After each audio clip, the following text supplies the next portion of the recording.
giving you what was available in Section 8 housing online.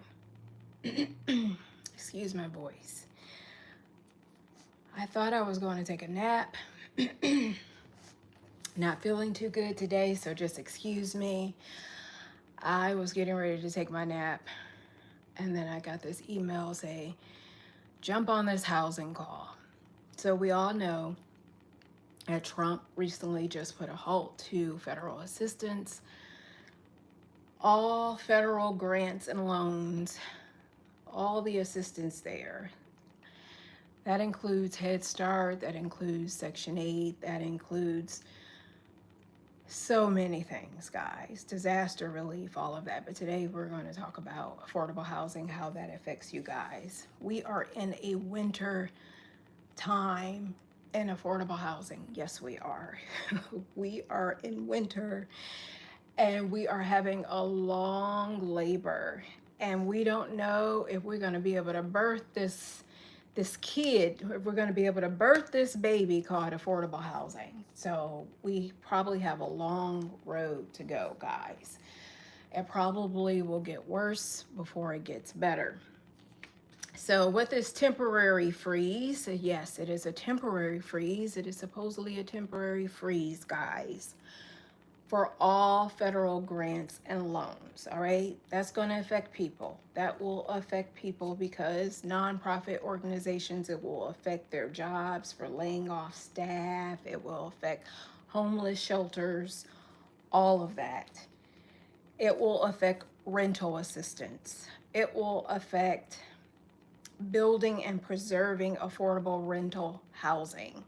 This was all said in the meeting today. It will affect addressing and preventing homelessness. It will affect operating and maintaining public housing and homes for older adults and people. It will affect investigating and enforcing fair housing and civil rights laws. It will affect revitalizing neighborhoods, promoting economic development and improving community facilities. It will affect ensuring low-income households have access to heat in the winter. It will affect rebuilding housing infrastructures after major disasters. It will affect providing down payment assistance and helping current homeowners with repairs. So that's how it affects us in housing. As I said before, it is supposed to be temporary. It is supposed to be a temporary freeze. What they are going to do is they are temporarily freezing it. They are temporarily freezing it so that these organizations can do an analysis on how their programs match up with Trump's recent executive orders. All right, so once they do an analysis of how it's going to match up with his executive orders, it's a possibility that funds will be released, but they are very unclear on a date of when funds will be released. All right, as I said, we are in a winter with a long labor trying to birth this thing called affordable housing. All right, hi guys, hi. I'm not going to be on here long. I don't feel that well, but I just wanted to give you that information. You'll have to relook at it, okay? You'll have to relook at this. So unclear when they will release the funds, but it's supposedly temporary, all right, on those programs after they do an analysis. They also have not decided if they're going to bring Eric Scott Turner in yet. He's still the nominee as far as being the new HUD secretary. He also has plans, if he gets in, to address all of this and to stand by you guys' side to help with affordable housing. So let me say, let's be clear. If we have cuts, and right now, the talk today in my meeting that I just got out of off the phone, they have stated that there is some rental assistance programs that will be protected. Now, as I told you the other night, things change in an instant. You just never know. You never know, okay? So they don't know which rental assistant programs will be protected or if any at all, but some may be protected, all right? So if we have cuts or we stay halted, we keep the freeze for a while, guys. If they continue allowing you to get on any of these waiting lists, I will continue getting on those waiting lists. I will also be back on here to tell you about any updates when I go into these meetings. I will also be back on here to tell you about any other low income housing, any developments, any other things that will happen. Because what happens usually, and it may not happen right away. As I told you, you need to brace for the long haul, that this is going to be a long winter in affordable housing, right? But what usually happens is sometimes things get worse before it gets better. So I want you to stay encouraged. We have had this happen things before with SNAP when they cut the SNAP program. It was years ago. Some of you probably were little with another administration.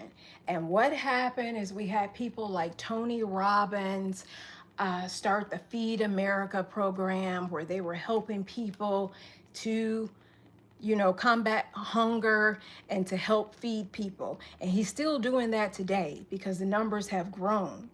And he's anticipating doing it for the next 10 years because he wants to stay on top of it. So what happens is somebody will probably have to come in, somebody, private investors or someone.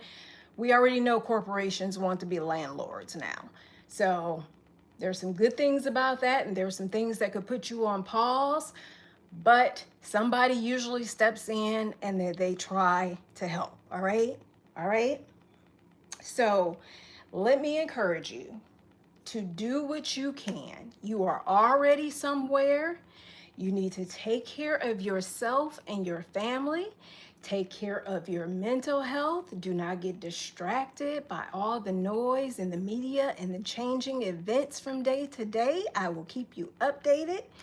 You take care of yourself, you take care of your family, you take care of your emotional health, you take care of your mental health, you take care of your spiritual health, and keep doing what you are doing. And you put your money to the side.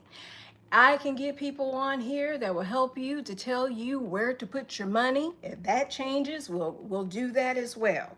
They're talking about Medicaid cuts, possibly. We don't know. As we said, things change instantly, but we're still only going to talk about affordable housing here today.